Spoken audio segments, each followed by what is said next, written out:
ये कहानी शुरू होती है 1862 लंदन के एक शहर से, जहां हमें एक लड़की दिखाई जाती है जिसका नाम एमिलिया होता है, जो इस वक्त गाड़ी में थी और अपने सफर के दौरान उसे अपनी जिंदगी की कुछ भयानक और बुरी यादें याद आने लगती हैं, जब उसके हस्बैंड की एयर बैलून इन्हें हवाई गुब्बारे से गिरने की वजह से मौत हुई थी। अब इस तरह के ख्याल देखकर वो घबरा सी गई थी, उसकी तबीयत खराब होने लगती है। एमिलिया की ऐसी हालत देखकर उसकी बहन उसे कहती है कि तुम्हें हवाई सफर नहीं करना चाहिए, क्योंकि आज भी दरअसल एमिलिया अपने एयर बैलून के सफर पर जा रही थी। तो वो अपनी बहन को मना करते हुए कहती है कि मुझे कुछ नहीं हुआ, मैं ठीक हूँ और मैं जाना चाहती हूँ। इसके बाद हम एक लड़के जो साइंटिस्ट था उसे देखते हैं, जिसका नाम जेम्स होता है। वो आज सबसे बड़े एयर बैलून में सफर करके 23,000 फीट ऊंचाई का दुनिया का सबसे बड़ा रिकॉर्ड तोड़ने के लिए तैयार हो रहा था। मतलब इतनी ऊंचाई से ऊपर आज तक कोई नहीं गया था और आज वो जाने वाला था अपनी एक साथी के साथ, जिस पर उसका दोस्त कहता है तुम आज की उड़ान मत भरो क्योंकि मौसम काफी खराब है, काले बादल देखे गए हैं। और फिर तभी हम एक आदमी को उनकी तरफ आता हुआ देखते हैं, जो दरअसल इस बैलून यानी हवाई गुब्बारे का मालिक होता है। वो उनसे पूछता है कि बैलून उड़ाने में इतनी देर क्यों लग रही है, जिस पर जेम्स का दोस्त फौरन बोलता है कि सर आज मौसम बहुत खराब है और हम उसी बारे में ही बात कर रहे थे, बेहतर होगा कि आज उड़ान ना ही भरी जाए। वो आदमी जवाब देता है कि ऐसा नहीं हो सकता,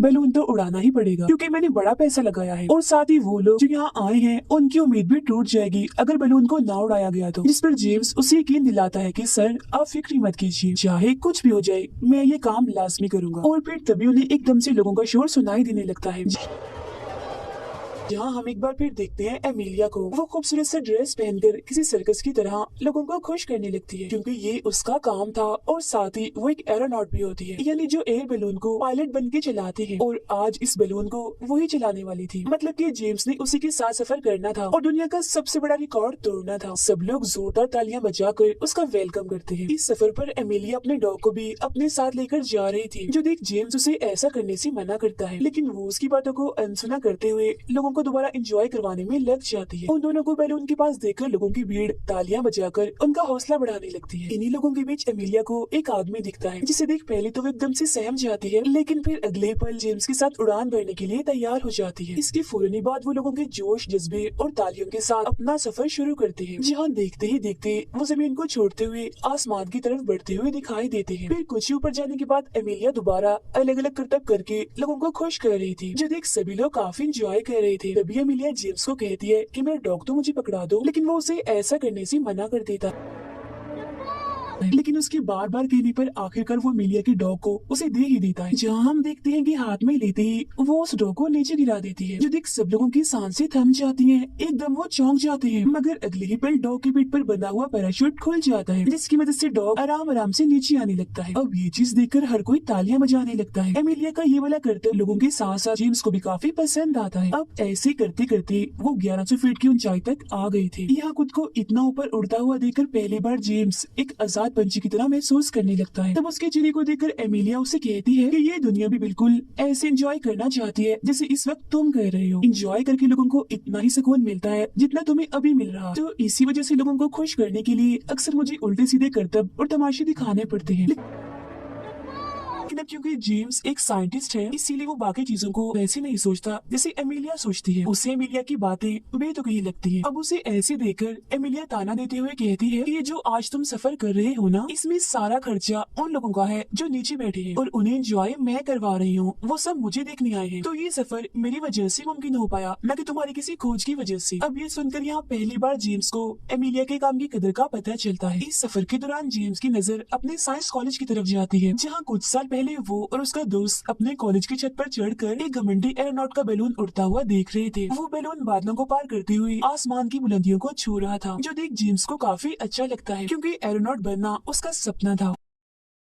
वो फौरन ही उस एरोनॉट से मिलने के लिए भी बेताब हो जाता है। फिर कुछ दिन के बाद वो अपनी एक काफी बड़ी मीटिंग में सबको बताता है कि कुछ वक्त के बाद मैं बैलून उड़ाना सीख जाऊंगा। और इससे भी बड़ी बात ये कि मैंने एक खोज की है जिसमें हम इंसान मौसम की हालात के बारे में पहले ही जान जाया करेंगे, मतलब कि आज का मौसम कैसा होने वाला है, मौसम साफ है कि बादल है, और इस चीज से इंसानों को बहुत फायदा होगा। अब उसकी ये सारी बातें वहाँ बैठे लोगों को बेकार और बेमायने लगती है, इसीलिए उस एरोनॉट समेत सब लोग उसका मजाक बनाने लगते हैं और उस पर हंसने लगते हैं।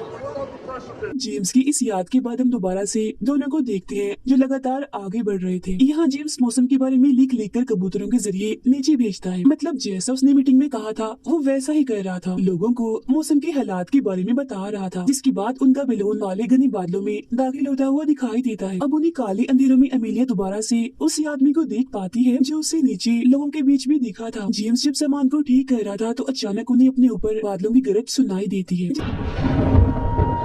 इसके फौरन बाद बारिश होने लगती है, जो देख वो हरकत में आ जाते हैं और अपने सामान को बारिश से बचाने लगते हैं। मगर अब देखते ही देखते तेज हवाएं अपना जोर पकड़ लेती हैं, जहां हवा में उनका बैलून झूलने लगता है, जिस वजह से वो दोनों भी बैलून की बास्केट में गिरकर झूलते हुए दिखाई देते हैं। अब ये हवाएं कुछ ही पलों में तूफान का रूप ले लेती है, जिसमें झूलने से जेम्स जख्मी होकर बेहोश हो जाता है। साथ ही एमिलिया भी बास्केट से बाहर निकलकर एक जगह पर लटकी होती है। वो बस गिरने ही वाली थी, मगर तभी जेम्स को होश आ जाता है। वो 1 मिनट भी जाया किए बगैर एमिलिया को ऊपर खींचकर उसकी जान बचा लेता है। तब बास्केट में आते ही एमिलिया दोनों की जान बचाने के लिए वहाँ रखे रेत के बैग नीचे गिराने लगती है। अब ऐसा होते ही वजन कम हो जाता है और उनका बैलून एक बार फिर इस तूफान से निकलकर ऊपर आसमान की तरफ जाने लगता है। वो बादलों को चीरता हुआ काफी ऊपर आ गया था, जहाँ के बादल बिल्कुल साफ थे और धूप भी थी, जो देख एमिलिया काफी खुश हो जाती है क्योंकि उसकी मेहनत काम आ गई थी। वो लोग अब उस मुसीबत से आजाद हो गए थे। अब जाकर खुश होते हुए वो रात की सांस लेते हैं। जेम्स बादलों पर अपने बैलून की परछाई को देखता है जो बेहद ही खूबसूरत लग रही थी, जो देख उसे काफी अच्छा लगता है। वो सोचता है कि ये ऊपर आसमान की जिंदगी काफी प्यारी है, क्योंकि नीचे हमारी जिंदगी बेतुकी और फजूल चीजों और असूलों से भरी पड़ी है। इसीलिए वो यहाँ अपने मन की भड़ास निकालने के लिए और खुश होते हुए जोर जोर से चिल्लाने लगता है।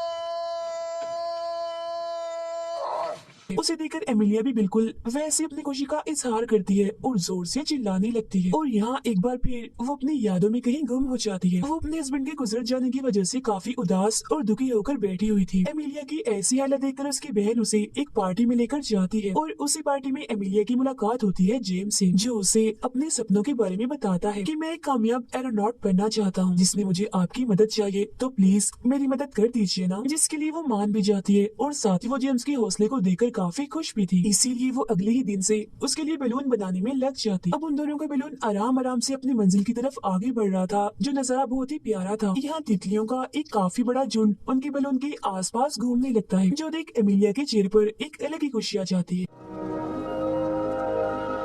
जहाँ वो पहली बार अपने हस्बैंड का नाम लेकर उसकी बात जेम्स से करने लगती है। वो जेम्स को बताती है कि मेरे हस्बैंड भी मेरी तरह एक एरोनॉट थे और उनकी सबसे बड़ी खूबी दुनिया की खूबसूरती को ढूंढना था, जो उन्हें हमेशा बादलों में आकर ही मिलती थी। लेकिन फिर एक दिन उनके इसी जुनून ने उनकी जान ले ली। अब उसकी ये बात सुनकर जेम्स एक बार फिर अपने पुराने ख्याल में चला जाता है, जहाँ एक दिन एमिलिया उसकी ऑफिस आकर उसके साथ उड़ान भरने से मना कर देती है। तब इस बात से उदास होकर वो उसी घमंडी एरोनॉट के पास मदद मांगने के लिए जाता है, जहाँ वो एरोनॉट उसकी मदद करने की बजाय उसका मजाक बनाने लगता है कि बेटा ये तुम्हारी बस की बात नहीं है, तुम इतनी ऊपर जाकर जिंदा नहीं बच पाओगे और मर जाओगे। अब एमिलिया के शोर से उसका ये ख्याल टूट जाता है, क्योंकि वो लोग 30,000 फीट ऊंचाई को पार करके आगे बढ़ रहे थे। मतलब कि उन्होंने दुनिया का सबसे बड़ा रिकॉर्ड तोड़ दिया था। अब आखिरकार वो यहाँ कामयाब हो गए थे, जो देख उन्हें बेहद ही खुशी होती। जिसकी फौरन बाद जेम्स अपनी कामयाबी की खबर उस घमंडी एरोनॉट को भेजता है कबूतर के जरिए।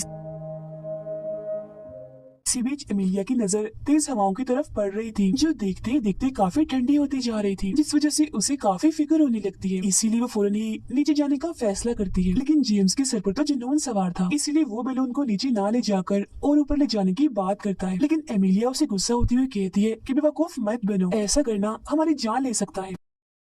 मगर जेम्स के बार बार जिद करने पर उसे मानना ही पड़ता। इसके बाद हम दोबारा से गुजरा हुआ ख्याल देखते हैं। इन्हीं जब एमिलिया ने जेम्स को मना किया था उड़ान भरने के लिए, तब एमिलिया को मनाने के लिए उसका दोस्त आया था। वो उसे बताता है कि दुनिया का सबसे बड़ा रिकॉर्ड तोड़ने का जेम्स का बहुत ही बड़ा सपना है, जो अभी तक अधूरा है, और उसका ये सपना आपकी मदद के बगैर पूरा नहीं हो सकता, तो आप उसकी मदद कर दीजिए प्लीज। लेकिन क्योंकि जेम्स और उसके हस्बैंड के सपने एक जैसे ही थे, इसीलिए वो उसकी मदद करने के लिए मान जाती है। वो यहाँ आसमान को बड़े गौर से देख रही थी, मगर तभी उसकी नजर बैलून पर जमी बर्फ पड़ जाती है। फौरन बाद वो पैरामीटर को देखती है, जहाँ वो लोग 26,000 फीट की ऊंचाई पर आ गए थे। हवा की नमी यहाँ बिल्कुल नहीं थी, बल्कि बर्फीली हवाएं चलने लगती हैं, जिसका असर इनके चेहरे पर साफ साफ दिखाई दे रहा था। मगर इस सब की परवाह किए बगैर जेम्स और भी ऊपर जाने के लिए वहाँ रखा हुआ वजन नीचे गिराने लगता है। तब ये देखकर एमिलिया उसे रोकने की कोशिश करती है, क्योंकि उसका ऐसा करना बैलून को तबाह कर सकता है और उनकी जान ले सकता है। लेकिन जेम्स उसकी एक नहीं सुनता और वहाँ रखा सामान वो फेंकता ही जा रहा था। इसी बीच उनकी लड़ाई भी हो जाती है, इसमें जेम्स की नाक से खून निकलने लगता है।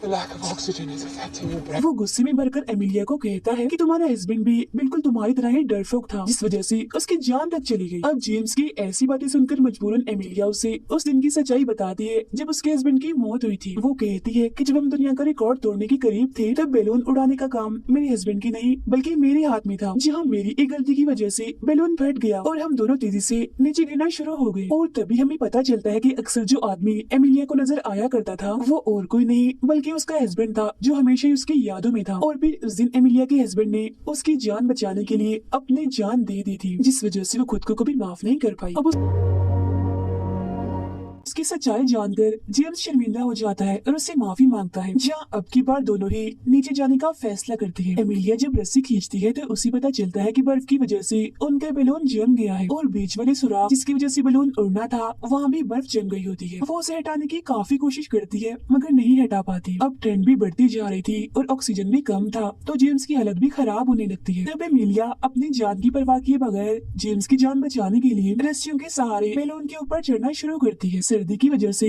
उस पर भी बर्फ जम रही थी और जाहिर है उसे भी काफी मुश्किलात का सामना करना पड़ रहा था, मगर फिर जैसे तैसे करके वो बैलून के बिल्कुल ऊपर आ जाती है। वो अपने जूते की मदद से बैलून का वो सुराख खोलने में कामयाब भी हो जाती है, लेकिन वहाँ ठंड इतनी ज्यादा थी कि वो बेहोश होकर वहीं गिर जाती है। मगर कुछ देर बाद वो नीचे की तरफ खिसकने लगती है। बेहोशी की हालत में ही वो नीचे जाके गिरती है, लेकिन क्योंकि वो रस्सी के सहारे बंधी हुई थी इसलिए मरती मरती वो बचती है। और फिर कड़ी मेहनत के बाद आखिरकार वो बास्केट में आ ही जाती है। वहाँ वो जेम्स को बेसुध पड़ा हुआ देखकर समझ जाती है कि आज मैं एक बार फिर किसी अपने को खोने वाली हूँ, मगर फिर फौरन ही बात उसकी आँख खुल जाती है। दरअसल ऑक्सीजन की कमी की वजह से जेम्स सिर्फ बेहोश हो गया था, मरा नहीं था। उसे जिंदा देखकर एमिलिया जज्बाती हो जाती है, उसकी आंखों में खुशी के आंसू आ जाते हैं। अब थोड़ी ही देर में वहाँ बर्फ पड़ने लगती है, जहाँ जेम्स उस बर्फ को इकट्ठा कर रहा था ताकि इसके जरिए वो अपनी प्यास बुझा सके। इस सब के दौरान उनका बैलून हजारों फीट नीचे आ गया था और फौरन ही बर्फ पड़ना वहाँ रुक जाती है, जो देख एमिलिया को कुछ ठीक नहीं लगता। तभी हम देखते हैं कि नमी और बर्फ की वजह से अब बैलून अलग अलग होना शुरू हो गया। ये देखकर जेम्स एमिलिया को बास्केट के ऊपर जाने का कहता है, क्योंकि बास्केट और बैलून एक दूसरे से अलग अलग हो रहे थे। वो खुद भी ऊपर जाकर दोनों की जान बचाने के लिए सामान समेत ही बास्केट की रस्सी को काट देता है, मगर उसका ऐसा करना उनके लिए और मुश्किल खड़ी कर देता है, क्योंकि तेज हवा की वजह से वो आगे ही बढ़ते जा रहे थे। अब इन सारे हालात का जिम्मेदार एमिलिया खुद को समझती है और जेम्स की जान बचाने के लिए अपनी जान देने के लिए वहाँ से कूदने का सोचती है। वो ऐसा करने ही वाली थी, मगर तभी पीछे से जेम्स चिल्ला उठता है और एक भी पल की देरी किए बगैर बैलून की रस्सियों को काट देता है, जिससे अब बैलून आराम आराम से नीचे आ रहा था और वो बिल्कुल किसी पैराशूट की तरह ही काम कर रहा था। जहाँ कुछ वक्त के बाद वो जमीन पर आने में कामयाब हो जाते हैं। वो जख्मी हो गए थे लेकिन जिंदा बच गए थे। अब इन दोनों का ये हैरान कुन कारनामा उनकी पूरी जिंदगी को ही बदल के रख देता है, क्योंकि वो लोग जो पहले जेम्स का मजाक बनाते थे आज इज्जत में उसके लिए खड़े होते हैं, तालियां बजाते हुए दिखाई देते हैं। इसके बाद हम दोबारा से उन दोनों को एक नई उम्मीद के साथ अगली मंजिल की तरफ उड़ान भरते हुए देखते हैं और उनकी इसी उम्मीद और हिम्मत को दिखाते हुए ही ये फिल्म यहीं पर खत्म हो जाती है।